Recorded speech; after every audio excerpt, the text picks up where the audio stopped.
What's happening, guys, and welcome to the Galactic Explorers Podcast. This is episode 38. My name is Ash, and as always, I'm joined by Jeff. How are you doing, sir? I'm doing well. Good to hear. It's feel like it's been so long since we've done one of these. I was just thinking to myself, too, like, how long has it been since the last time we actually got together and did this? But it was just last weekend, right? Was it last weekend? Well, was it last week where we did the one that was late? So was it only Thursday that I put it up? Yeah, I mean, actually, it wasn't that long ago. Oh. Now I think about it, it was just not even like 5 days, right? No, well, that's crazy. Feels like a long time. It really does, yeah. It might be because I've been extremely ill over the weekend, but yeah, that's the point. Sorry to hear that. No, it's okay. Kids. This is the only problem when kids start going to school. They bring home every single disease under the sun. Right. So yeah, it's been. I think Waking Titan front. It's been quite quiet from the usual stuff. So the whole like information stuff, but it's been a lot more. Would you say interactive stuff or a lot more fun stuff? Fun stuff. It was fun stuff. Yeah, I mean that live drop was pretty fun. So yeah, let's kick right into it then. So, wait, hold on a second. Did we talk about how we got the new hologram of the ship? Was that on the last one, or did that happen after we recorded? Because that did that was a thing that did happen. I think we got it the day before we recorded, so I think we just covered it. Okay. I think we just covered it. We'll go over it anyway because we're starting off with the Dreamers. The finally uploaded like the section onto the Waking Titan phase for Game Detective sites. Okay. Called Dreamers, so it's got everything from all the Dreamers from 1 to 7. We've still got 5 more to go. Before the 24th. Oh, this is getting so drawn out. Yeah. Although, I mean, if they keep doing stuff like they've done this past weekend, then I'm fine for that. Oh, excuse me, guys. So you got all the information from all the Dreamers now on the Waking Titan website in like a proper order and everything like that, including the decrypted files, which are the elements. So Element 1, so we'll have a quick recap. Element 1 was the Ringed Planets video. Yes. Element 2 was the player models suits. Was that... Okay. Was the player model suit first, then the Ringed Planets, or no? No, it was the Ringed Planets first. Okay, yeah. It should be first. That's the most important. And then, they're obviously listening into the podcast so much like they think, we'll just put that out first. And then Element 2, so Element 2 was the artwork of the player models. Yep. And then Element 3 was the ship. Okay. So yes, that was. It looks like it could. It's weird because in the artwork that we saw before, it looked like 3 ships or 3 different ships, or maybe 4 different ships. I think there is. I just think they just showed one of them. So. Yeah, and obviously in the video, it's just the one ship, isn't it, on 4 different axes? Well, yeah, it has to be able to make the hologram. Yeah. But in the artwork, it looks like it was different ships. And now I know, I did watch L Play's video, and he speculates that it could be one ship what transforms. Now, I don't believe that because none of the other ships transform. So, like, you got the ships that have got, like, spread wings. And you would think, oh, why can't those wings close? Yeah, I don't think that's the case. Exactly, so... I don't think that's the case. I think that's pushing it a little bit. I think what these ships might be is similar to to what the current ships are. So you've got freighters, you've got fighters, etc. So the ship's going to look slightly different for each of those kind of classes. So I think I think that's more what's going on here. Transforming ships, that's a wild idea. And then Element 4, which was this weekend, which is an audio file. It turned out to be audio file of either new audio they're putting into the game or a complete audio redesign. Dude, I was watching Twitter over the past couple of days, and there's been a lot of discussion. People are saying that the audio file, it's not new audio, or it's exactly the same, and people are saying all this stuff. I mean, I can clearly hear new animal sounds. Yeah. But, I mean, people are saying they're hearing multiple footsteps. Like, I've listened to it a bunch of times. Like, I really can't hear it. It does sound like there's a new boltcaster sound for it. But, I mean, I don't hear multiple gunshots going off at the same time. And maybe I need to listen to it 100 times more, I guess, or something. But well, this is the thing. So it turns out the audio, it got processed into a visual spectrograph. And really? It revealed glyphs which were first seen in Phase 3, so we're going back to last year. And the decoded the glyphs, and they revealed the string is joining your game. I got some inside information on those glyphs too, by the way. Okay, so basically these glyphs decoded into the 4 words is joining your game. So obviously that's retaining to multiplayer. Mm-hmm. But that's already been confirmed, so I mean, but it's the same. It's just you can just pop into your friend's game. You don't have to you don't have to find them. You can just click on the PlayStation 4. You can click on Join Party, and you'll automatically go and join their planet. I mean, that would just make sense because you could do that anyways on most other games. So that would just make sense that you could do that. Yeah, or maybe they'll just confirming it that way because we haven't been told, have we really? Yet? We haven't been told whether you have to you just have to bump into people or give them your portal address, etc. Do you want to know my thoughts on this whole audio file? Sure. Is I think the reason I don't think it's more or less showing off any new sound effects. A huge question that people have been asking is if you're going to have to start your game over again, or if you're going to have to start it again if you choose a new mode. I think this is their way of telling you, yes, if you want to get into this new mode that they're making, you're going to have to start over again. Why do you think that with the audio? Just because the audio is you starting a brand new game. It's like true. You know what I'm saying? It's like, the suit initiation or whatever it's how you start a brand new game. That's what's happening. So I think before you actually start the whole process, like you can clearly hear like there's a couple selections going on. And I just think that's if you want to play this new mode, whatever this new mode is, I think this is their way of telling you, yes, to play this new mode, you're going to have to start a brand new game. So it would make sense. Do you think they'll get rid of a current mode to make way for multiplayer mode then?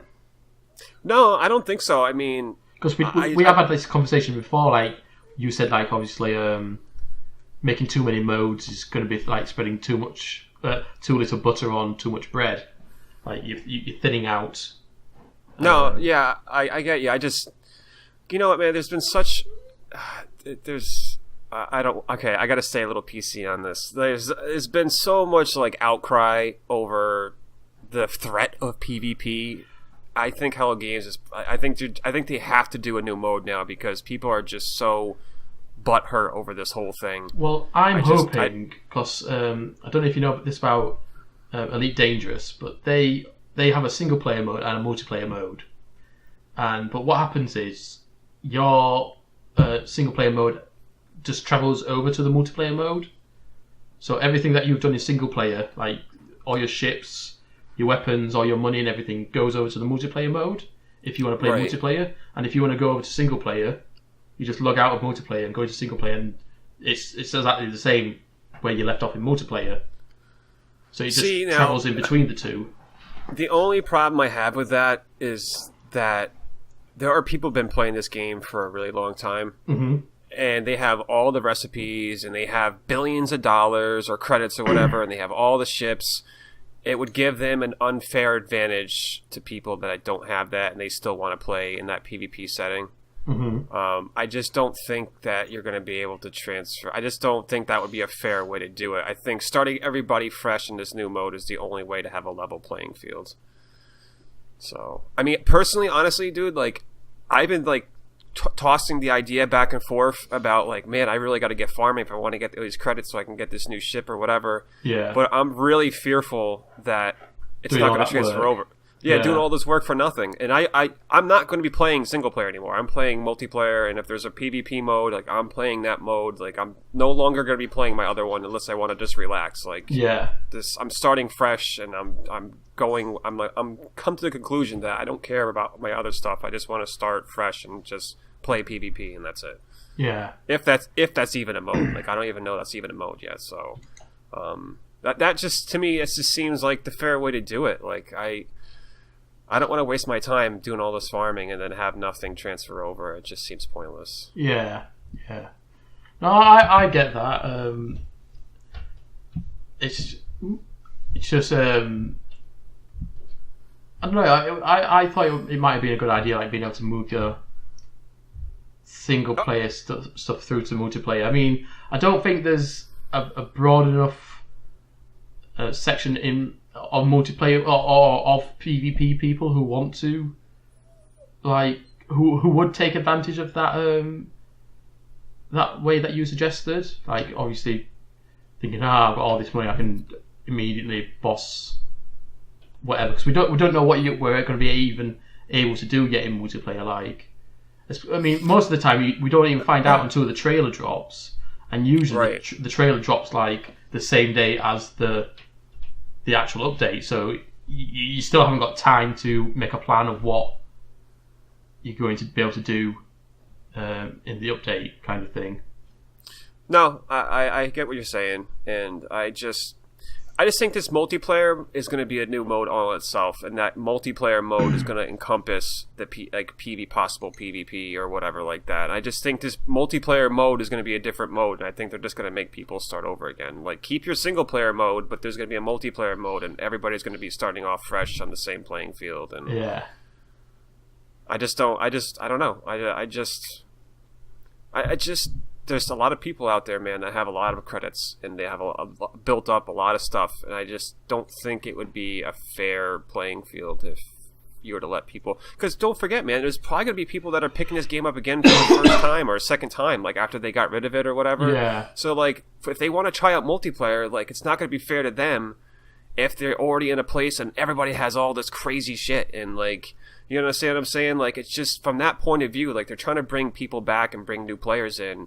And what a way to discourage them if it's not a level playing field going into it, I guess. I don't know. Like, this is like a reboot. I mean, they're probably going to reset the planets are probably all going to look the same. Like, they're not going to maybe necessarily reset the whole universe, but I mean, you know how it happens after all these updates, man. Like, everybody's bases gets messed up.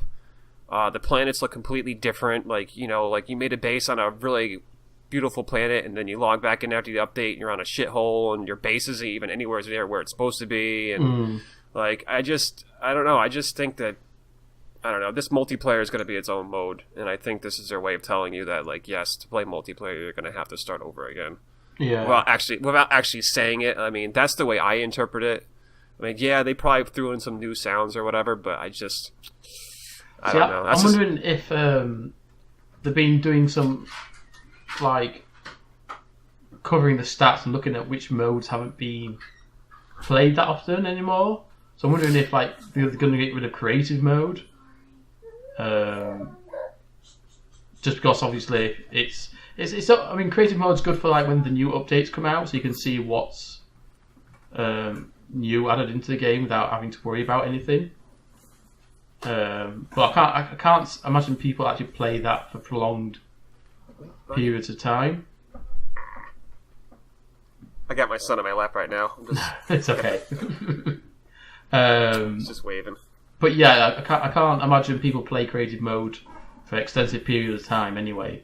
I might be wrong. I mean, but there's people out there that like just building bases, I guess, and like I've seen a lot of people do that. But I mean, I think that's a very, very small audience of people. And well, that's what I mean. Honestly, they might replace creative with multiplayer instead, but maybe not. I mean, like, and I know a lot of people do it. Like permadeath, like, is probably not the most popular either. I don't know.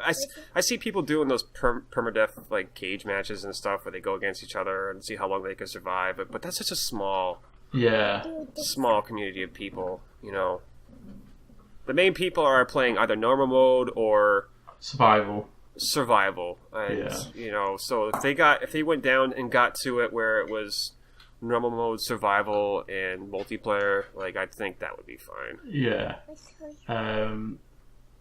Okay, so up until Element 4, which was this past weekend, there were just some more little tidbits happening as usual. June 19th, liability subroutine. The Loop 16 command changed output.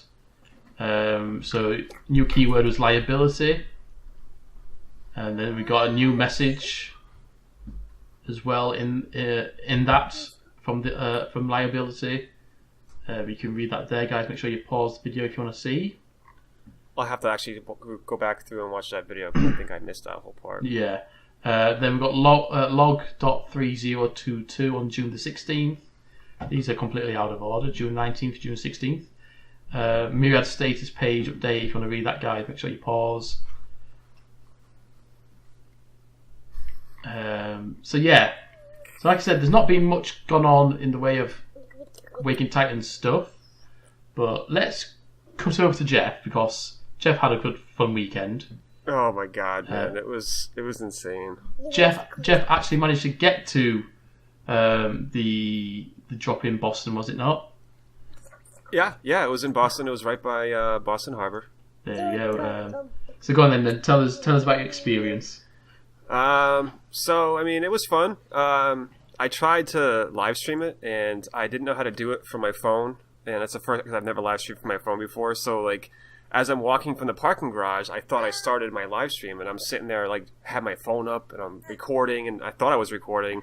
And it wasn't until I actually met up with these two other guys that they told me, like, no, dude, you're not even recording. You got to hit this button or whatever and flip your screen or something. But, okay, hold on, buddy. Live TV, guys, live TV. Sorry, I'm trying to be a dad here. It's okay. Wait, think, honey. Hi, buddy. So yeah, it was cool. Like, I walked to this place. It was really populated with people. It's a tourist attraction, so like there's just tons of people around. And I found the compass, and I seen these other two dudes like just standing there with their phones out, and I was like, they got to be with this. So it's weird to go up to a stranger and be like, "Hey, are you here for something or whatever?" And you know, so I kind of like hung back, and then I seen them walk out to the compass thing on the ground, and I kind of walked up to them behind them, and I was like, "Hey, you guys with this? Are you looking for somebody?" And they're like, "Yeah, what are you doing?" And I'm like, "I'm doing the same thing." And then we started talking, and I found out that it was because I was talking to a couple of guys in the No Man's Sky Discord the night before, and it was a couple guys that I was talking to in the Discord. So we were bullshitting, talking back and forth, whatever. I got my stream up. And lo and behold, dude, someone starts walking up to us, and it was freaking Kylo Bob. Of all people. It was, of all people to freaking show up to this drop, it was Bob. And we know exactly who he was right off the bat. So he comes up to us, and he has his binder in his hand. He gives us all a piece of paper and some notepads and stuff, and a couple pens. And he gives us a wicker basket. Okay. And like this metal box that has like this evidence tape around it.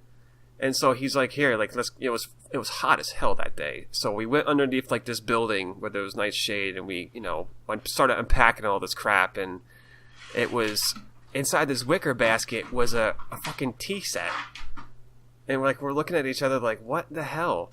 And so like we start unpacking this like little kid's tea set and shit, and he gives us a bunch of he gives us one Beanie Baby, and it was the elephant.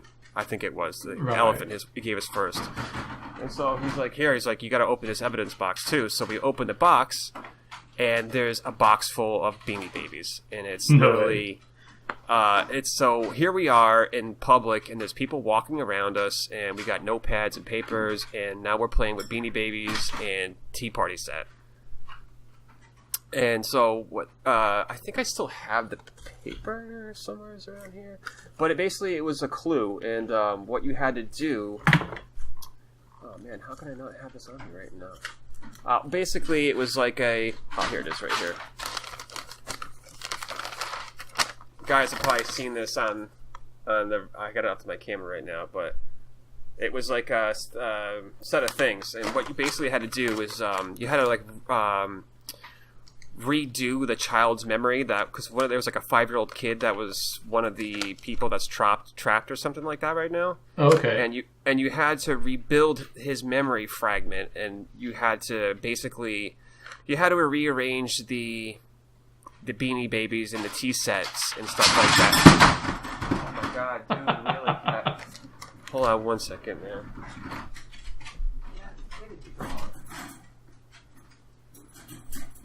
As you can see, guys, this is the joy of parenthood that you Jesus, guys man. may or may not be experiencing. Don't ever, if you're ever gonna have a kid, don't have a kid and then have 2 dogs, let alone 1 dog and a puppy. Listen to this guy. He's only got the 1 child so far.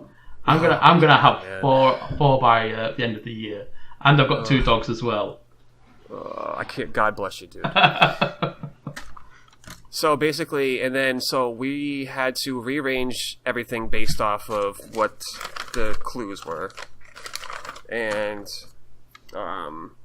we had it had to be in the orientation of a compass. So we had a control point, which the control was we knew that the elephant was facing its back towards the rising sun, and the kid sat behind the elephant. So you knew that the elephant was east. Because the sun rises in the east and sets in the west. So that was our control point. So we had to base everything else off of it. And so we had I'm sure you could probably find this copy of this paper or whatever on Reddit somewheres or on the internet. I'll hold it up really quick so you can kind of get a freeze frame kind of what it said. Let's see. But anyways, so we had to do all that, and it was cool because I was streaming, and the other guy's Zoid or whatever, he was streaming, and he was on Twitch, so people were on his stream, and the whole Discord community was communicating through his stream. Right. And they were helping us, and we were doing our thing. And not only did you have to find the right orientation of the Beanie Babies, you also had to... the tea set had a creamer container and a sugar container and a teapot and... there was one animal that didn't have anything and one that only had the cream and the sugar, and we had 1 shot to get it right, and so we kind of mocked it up underneath this shaded area, and when we were satisfied that we had the right answer, we picked everything up and then we put it out in the public, and there's people just kids playing around the compass. This one girl was doing handstands and shit. I've literally just got an email from Oh Gods. Oh shit! Literally this very second. Yeah, I see it. I'm sorry. Yeah, go, this is more important, so I can finish. Live breaking news on the podcast. 10:25 p.m. This is the Monday, 2nd of July. Let's just check what this says. Hello, citizen scientists. Many thanks to everyone involved in the ongoing Myriad satellite defragmentation project, uncovering and investigating the memories of the 12 trapped dreamers before the arrival of Next. We'd like to hear your own memories and to visit some of your favourite places in Atlas Rises. We're reaching out for your help in researching the community's favourite locations in the... I hate trying to say this. Is it Euclid? Euclid, there you go. Galaxy, a galaxy that was seeded by us but ultimately has been claimed by you, the players, the travellers, and in the interlopers. On a date not too far in the future, we will select some of our favourites and some at random to share. So yeah, make sure you go check that. Make sure you go check your emails first. get this email and go and do the research project. We're reaching out to help in researching the community's favorite locations in Euclid Galaxy. I can tell you some of my least favorite locations in Euclid Galaxy. Don't start a war! So yeah, make sure you guys go check that out and fill in. I'm guessing it's a form to fill in. I'll check this out after we're all done. Yeah. So yeah, go on. Yeah. Okay. So, anyways, we had to wait for these people to clear out, and there's people on segways and shit. Like, how many of them were? How many of you were there? There was 4 of us, and then Bob was the 5th, and then some other person, Codex. I guess she either runs the Discord or she's somehow involved in the community. Okay. She showed up after we were done, so she waited until we were all done and everything like that. So it was basically just 4 of us that showed up, besides Bob, and so we got everything out. We got the picnic blanket out on the freaking compass, and we get all our shit together, and we got it right. I mean, I can't necessarily say it was all of us. I mean, like, us 4, like, we got a lot of help from the community as well. So I want to give a big shout out to the people in the community for helping us along. I mean, we had to endure the embarrassing part of it, but the community helped us a lot with solving the riddle. So it was a joint effort. Yeah. But after that, it was pretty cool. Bob took some pictures with us. He took a picture of us sitting by the playset, like, you know, in public and stuff like that. And after the live streams were turned off, we were talking for a while, and they took us out for hot dogs. Oh, nice. You know, so we took us out for hot dogs. So it was like us 4, Bob, and Codex were there. She was there. And we all went out to hot dogs, and we sat by the water, and we must have bullshitted for almost an hour. Oh, sweet. And it was pretty cool. I mean, like, I tried really hard the whole entire time to get him to give me some inside information of what's going on with Next and stuff like that, but he was so tight-lipped, and like, it's just crazy, man. Like, you know what? I tell you what, dude, Bob was a really cool guy. Like, just talking, like, we were talking about, obviously, No Man's Sky, but then we just got on a different level with him. Yeah. And, like, we kind of, like, just found out his background and what he does and what he does now and stuff. And, like, so it was just on a... Does he work for Alison Smith, or does he work for Hello Games or something, or... He actually was an intern for Alison Smith when this whole thing started. So he was interning for them. Yeah. He doesn't work necessarily with them, like, all the time. Like, he was like, he's like a contractor now for them. He gets contracted out through Alison Smith to do this stuff. So I see. He's not even. I don't even think he lives in Canada. Like, I think he's from Canada, but he doesn't live there now. He actually, I believe, I'm almost 100% positive he lives in Massachusetts. So oh, cool. That's why that's probably the reason why he showed up to this live drop. Oh. Well, so your weekend, so, and his real, like, his better than name, my weekend. His name actually isn't even, well, Bob isn't, like, his true official name. Yeah. Like, I'm not even gonna, I don't know. Yeah, let's not out him. Yeah, I'm not gonna out him. But everybody calls him Bob, but he's not really, that's not, like, really his name. And I want to say something to the community. Keep on making those Bob memes, because what he told us that he actually has a folder saved on his computer of nothing but Kylo Bob memes. Oh, sweet. So, like, he loves the community and how they make all these cool memes and pictures of him and stuff. So don't stop doing it. He absolutely loves it. Was it Bob who took the hamster home with him? No, I believe that's Alison Smith. Right. Okay. And do you know whose idea it was to even get the hamster? Please say it was Bob. No, it wasn't. It was actually Hello Games. At the last minute, oh, no. they were the ones that were responsible for telling them to put the hamster in this whole thing. Oh, so at least, like, Hello Games had some, like, input into the whole Waking Titan thing, I suppose. Like, from a design output. From what I kind of got from him, they're very closely worked together in this whole thing. Yeah. And That's cool, this is where he was more tight-lipped about some stuff, because I was asking him, I was like, so does Hello Games work with Allison Smith to put things in No Man's Sky to use towards the ARG? And he just kind of smiled at me and he's like, yeah, I can't say anything about that. So like, I'm not sure if they work with Allison Smith, and some of the stuff that's in No Man's Sky, they already have pre-planned for the ARG, like to make the ARG fit together. Like, I don't know that whole scenario. I know that these symbols that we're seeing right now, Bob made those, or he found those symbols. So nice. That's his doing. Nice. That's pretty cool. But he was such a cool dude. I would love to, like, it would be so cool to like just sit down and have a couple beers with him and just talk to him. And the people that showed up for the live drop were really cool. Everybody was super nice with each other. It's cool. I have a newfound respect for the community in general. Yeah. Just because of how we're total strangers, and we're sitting around playing with Beanie Babies and making a freaking tool or a tea party, and like it's like afterwards, after it was all said and done, it's like we were just friends. You know what I'm saying? Yeah. So like, it was really super cool. That's cool though. I'm really happy I went to it. I almost wasn't gonna go, and I'm really happy I did go. So. And I'm glad I got to meet Bob. I got a cool... Did you see that picture I posted on Twitter of me and him? Did. I think I'm going to use that as the background picture for the in the video. Me and Bob together.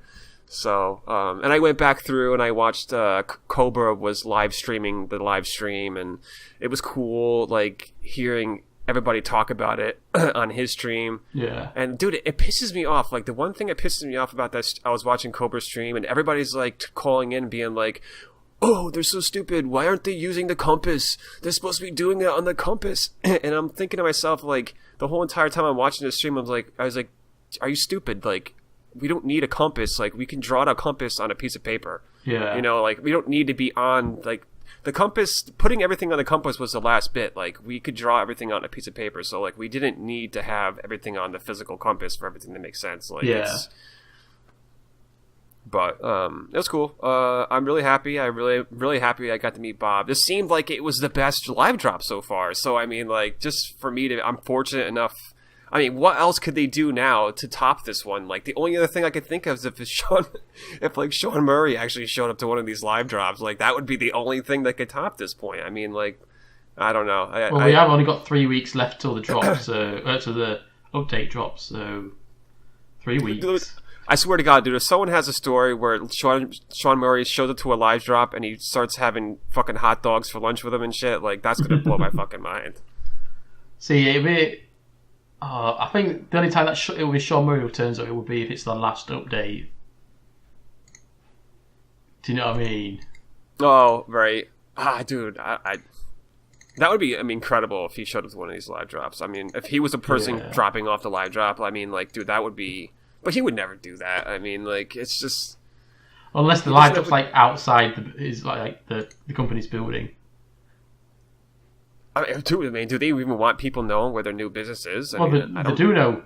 I think someone took a picture of it. It's above a restaurant, I do believe.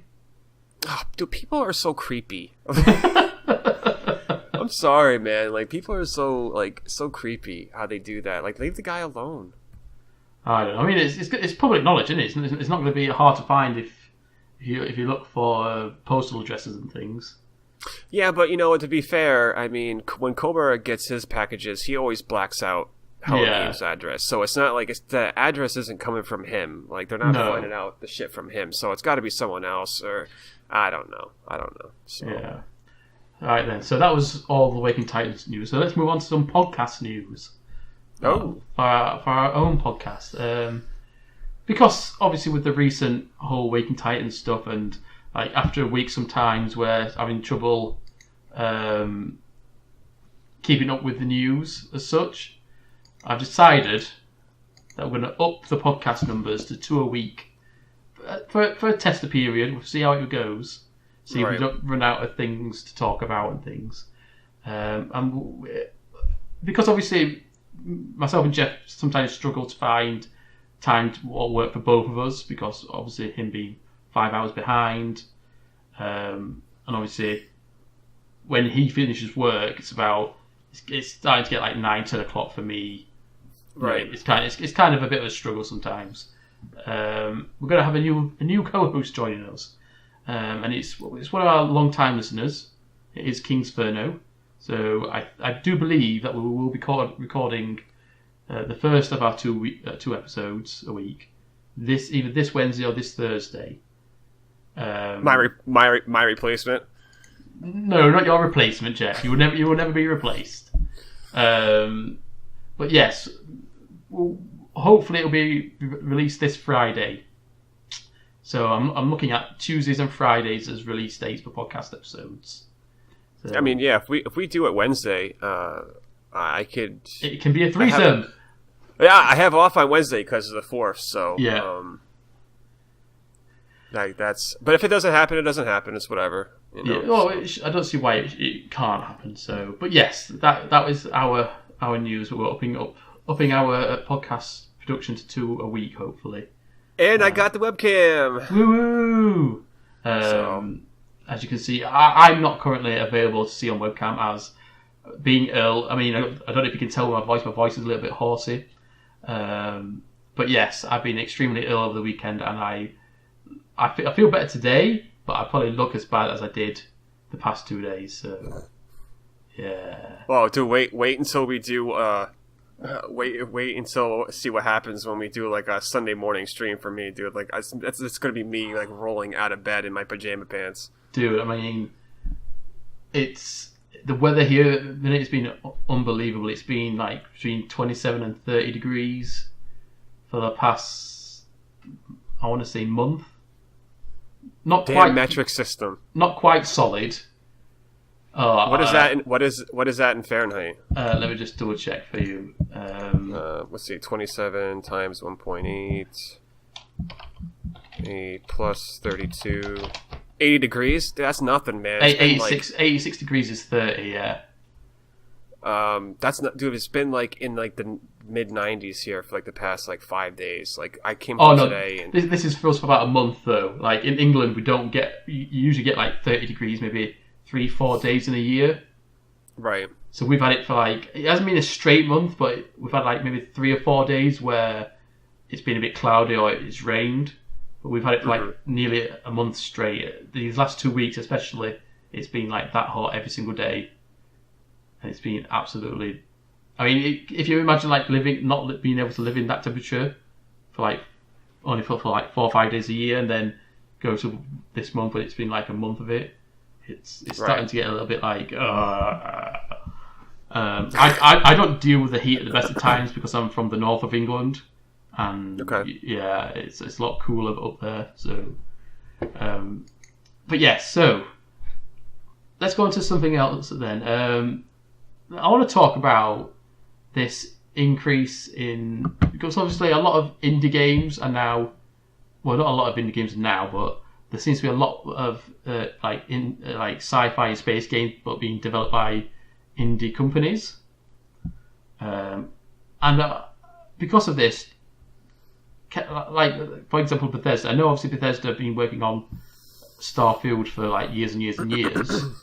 Right. What do you think about are these companies starting to develop these kind of games because of the indie game developers and some of their success? And do you think they're going to be able to, for example, take the negatives from these indie games and make them into positives? So, like, for example, or what happened with No Man's Sky on release, do you think Bethesda are going to be like... Bethesda's example, obviously Bethesda's like almost a pinnacle of RPG and game creating anyway. Right. But do you reckon they will not put themselves in a position like Hello Games did where it can backfire on them? Dude, let me tell you something. Bethesda could make a game about a pile of shit, and everybody would think it'd be the most revolutionary thing ever. I mean, it could be complete crap. Isn't that all the versions of Skyrim? Oh, dude, come on. maybe the VR version, like that's, or the Nintendo. How about this? No, the Nintendo Switch version is that version. I don't know what it was like on the Switch, but I did hear the VR version was one of the top games for. I know on PlayStation VR for like a few months, wasn't it? Dude, how is that hard? There's like no games for PlayStation VR. I suppose. So I mean, I don't know about on Steam. I don't know if it was on the top list on Steam for VR games. No, I don't even know. I can have a look. But anyway, yeah, go on. Sorry. No, I mean it's just. But don't get me like. Don't forget, like these games take time to develop too. So like, who knows? Like Bethesda themselves have been trying to do a science fiction game, a space game for a long, long time. Yeah. So they were due, honestly, to do this. But I mean, it does seem like there's a lot of more of it. I mean, I remember I 10, 15 years ago, like I've always wanted a space exploration game like No Man's Sky, and there was nothing out there that was like it. And all of a sudden, like now the market is flooded with it. So, I mean, I'm sure a lot of companies seeing how much money Hello Games made from No Man's Sky, and everybody thinks they can do better than everybody else. You know, so I guess I don't see it as being the next zombie games. So I remember when it was just nothing but zombie games consistently. Right. And it's a bit weird. We're in that thing where we're kind of like we're over zombie stuff now, like in general, like even TV shows and films and things. And, right. I'm just waiting to see what the next fad is going to be. I mean, I've noticed like PlayStation and Xbox are coming out with like samurai games, with obviously the Ghost of Tsushima and that the Xbox game what they're coming out with. Why can't they come out with a new fucking Ninja Gaiden game? Or, what the hell's that other one? Ninja Gaiden and, Shinobi. Yeah. Why can't they come out with a new Shinobi?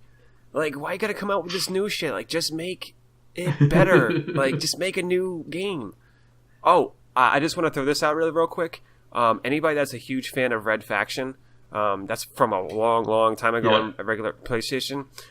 They're remastering Red Faction 3, which was I forgot the name of it now. I've got it. Let me just check what we've got on Steam.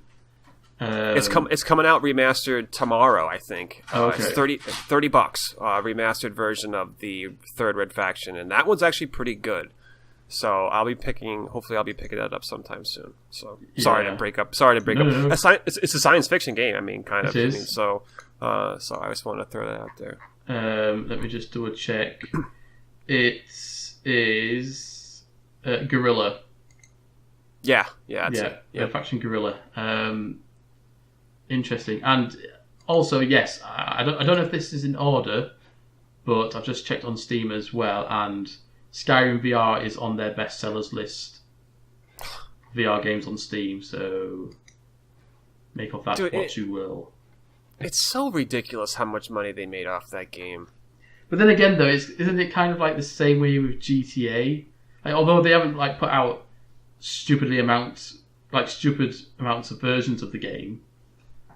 Like, obviously they brought out the original 360 and PS3 versions, and then re-released it on PS4 and Xbox One.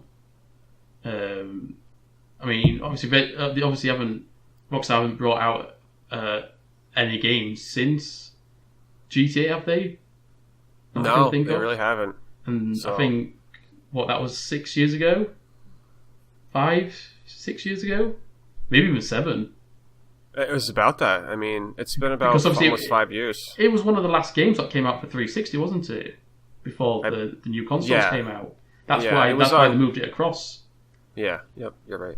And obviously the current gen consoles have been out for about it'll be 5 years this year.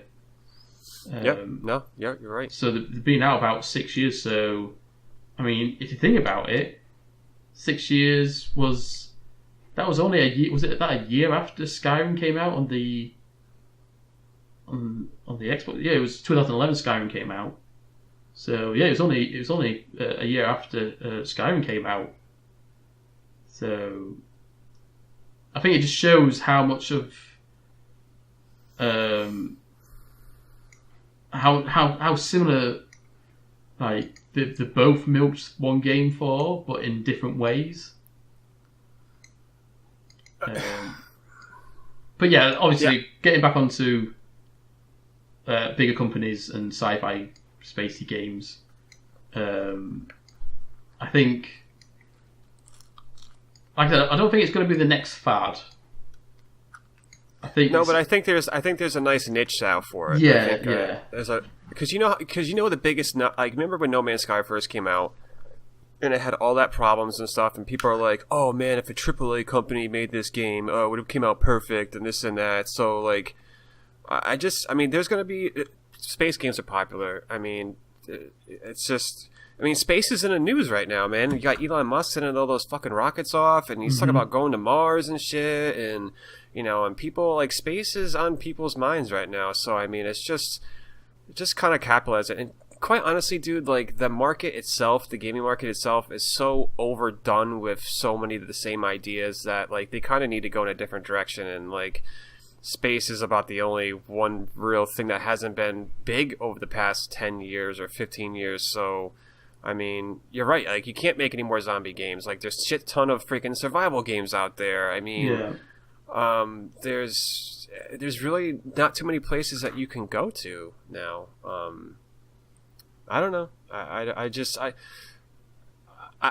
you know what? I like AAA companies, and I think they can do a really good job if they make a really. Like, Bethesda will do a really good job on Starfield. Yeah. But I like indie companies because they just add a different flavor to it. You know what I'm saying? Yeah. Like there's a game that was on Xbox and now it's on PlayStation. It's an indie game. It's called Shadow Complex. It's like a side scrolling, not actually a side scrolling, but it's like a multi-level side scrolling game kind of, but you can jump to different levels, and like it's kind of a 3D side scrolling in a way and stuff. And like that's a really simple game, and I play the shit out of that game, and I'll finish it and I'll restart it and I'll do it over again, and like it's just so much fun. Like there's a lot of cool indie games that are out that I just love playing, and there's always going to be always going to be in a place in my heart for indie games, and there's always going to be a place in my heart for AAA companies. So I don't really care where the game comes from, as long as the game is good and it's not complete trash. I'll play it. I mean, so my only problem with like particular Bethesda is their games don't seem to be completely bug free, so to speak. They tend to have an issue getting all the bugs out of their systems. I am starting to believe that they do that shit on purpose now. Did you hear that shit about the Fallout Shelter and how that company copied almost word for word their programming for Fallout Shelter? Was it Westworld? The Westworld like version? I think so. And do you know how they found out that they copied their programming word for word? Because their game had the same exact bugs that Bethesda had in their version of Fallout Shelter. So when they found out, they just went back through the coding and they're like, oh yeah, this is our bug or whatever. So like, I almost kind of think they do it on purpose now. It's like a watermark. It's like a watermark. Yeah. Yeah. Oh, that's weird. No way. Yeah, I think if I wanted a AAA company, what AAA company would I like to make like a space game or something? That's a tough one. Who's like? Go on, sorry. No, I think the company that I always think of is doing it, and that's Bethesda. Like, I love Fallout, and I love Skyrim, and I always think, like, well, you know what? They're going to make an RPG, like, single-player game in space. Like, I think they can do it. You know, so, I mean, other than that, I mean, I don't want to see Rockstar do it, because it's going to be, like, I don't know. It's just going to turn into GTA Online, and I don't really know if I like that. Like, I don't see the point now, because everyone says, like, Saints Row rips off GTA. But then obviously Saints Row went to like the whole superpowers and went to space kind of thing. So yeah, but it was never like that in the beginning though. The first couple Saints Row were not like that. But that's what I mean. Though if GTA goes down that road, then they're going to say that GTA is copying Saints Row, so it kind of like reverse itself, kind of thing. So I can't see GTA or at least Rockstar doing that. I would like to see Rockstar do a Bethesda and come out with a completely new IP. Because obviously their two mainstays that are going to be GTA and obviously Red Dead Redemption. Mm-hmm. Who's another? First, I can't think of one off the top of my head straight right now, but yeah, no, it'll be interesting to see. I'm excited either way. I'm excited either way, man. I mean, like, let's, you know what, the way I look at it is that the more competition that people put out there, like, the better your gaming is going to be. Like, you want, like, other game companies to come out with science fiction games and space games, because that's only going to make what we have now better. Yeah. You know, so, like, if No Man's Sky didn't have any competition, like look at how the difference between No Man's Sky and Astroneer. Okay, Astroneer has had multiplayer, I think, since launch, and No Man's Sky didn't have it since launch. But we're basically just really getting it now.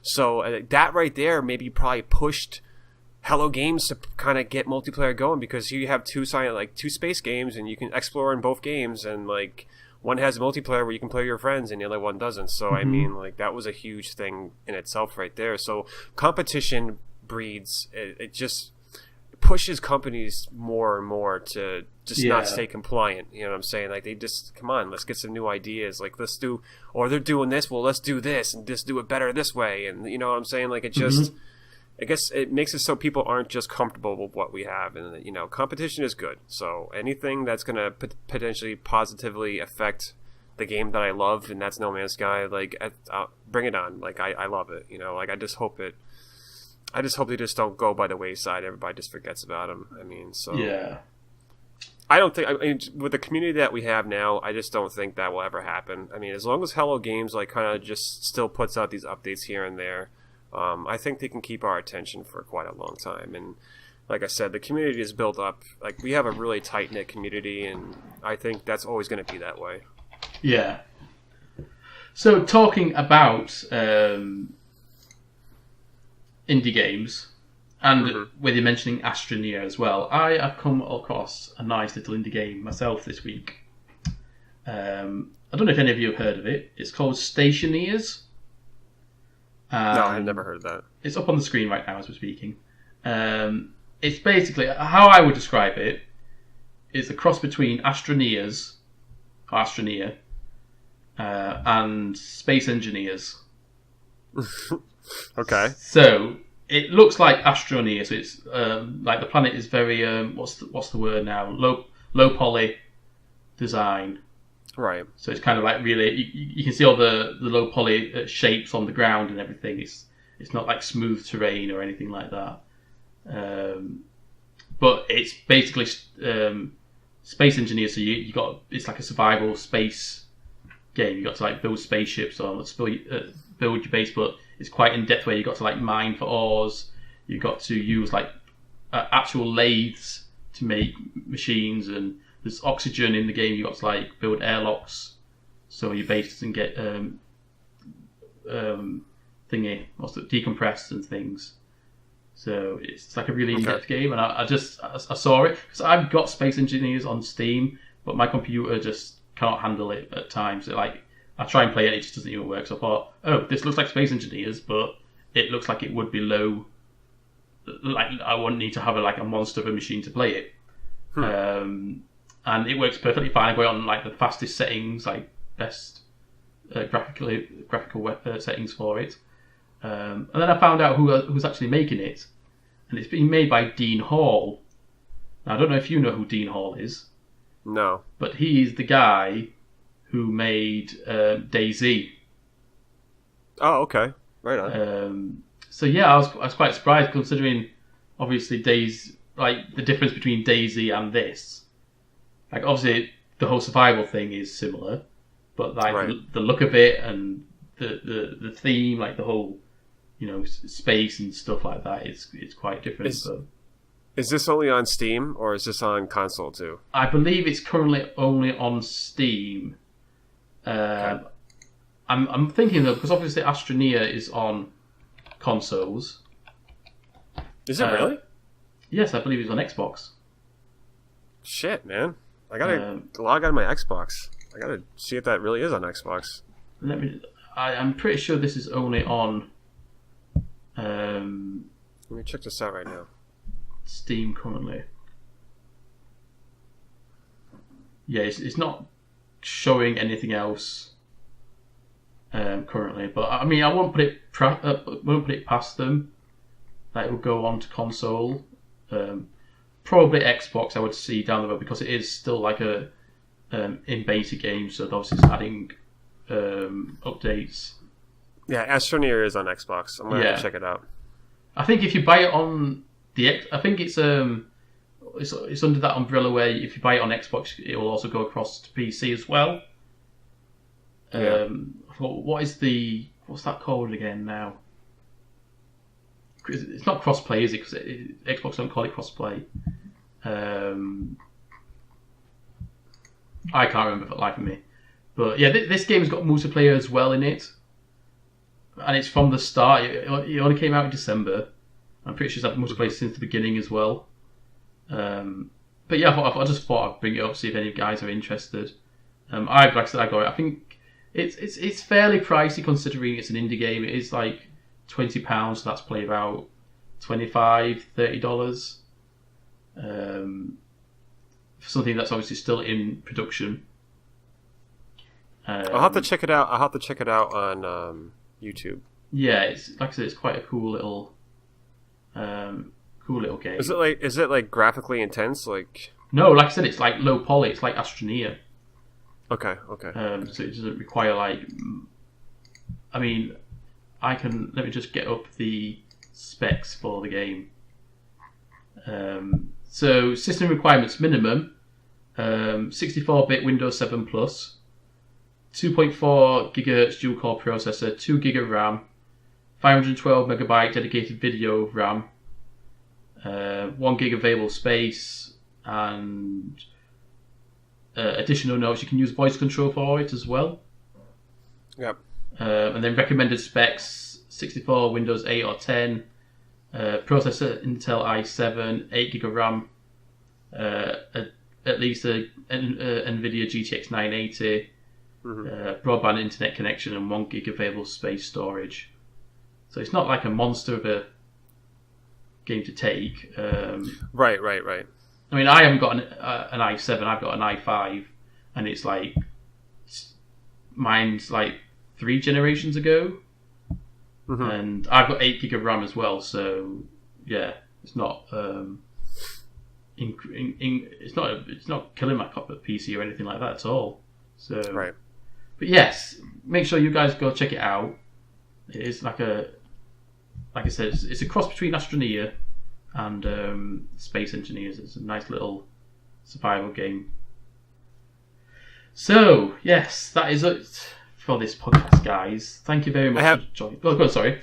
I was to say, I'm just checking Twitter right now, and I'm just seeing what people are saying about this update, this email we just got from. Okay. Sorry to get back on No Man's Sky. No, please. A lot of consensus of what people are saying about the internet. It looks like this is going to be Hello Games' way to save. A lot of people are thinking that this is going to be a complete, total reset, because it seems like everybody's saying that they're trying to get save all these like nice spots or whatever, or screenshots of all these nice spots before everything changes. So like a lot of people are saying that like this is their way of saying like, let's save all these cool places before the shit goes completely changes. Yeah, exactly. So that would make sense, dude. They have to do something, because if they're going to put planets with rings, they're either going to have to add a new planetary system, or they're going to keep the ones that. I now that I'm starting to see this, it smells like it's going to be a complete reset, man. Yeah. Well, hopefully we'll find out something new in our second episode this week. I hope they erase every single stupid planet in the system, and so we have to go back out and rename everything. Like, there's places that I wish that would just disappear. Oh no.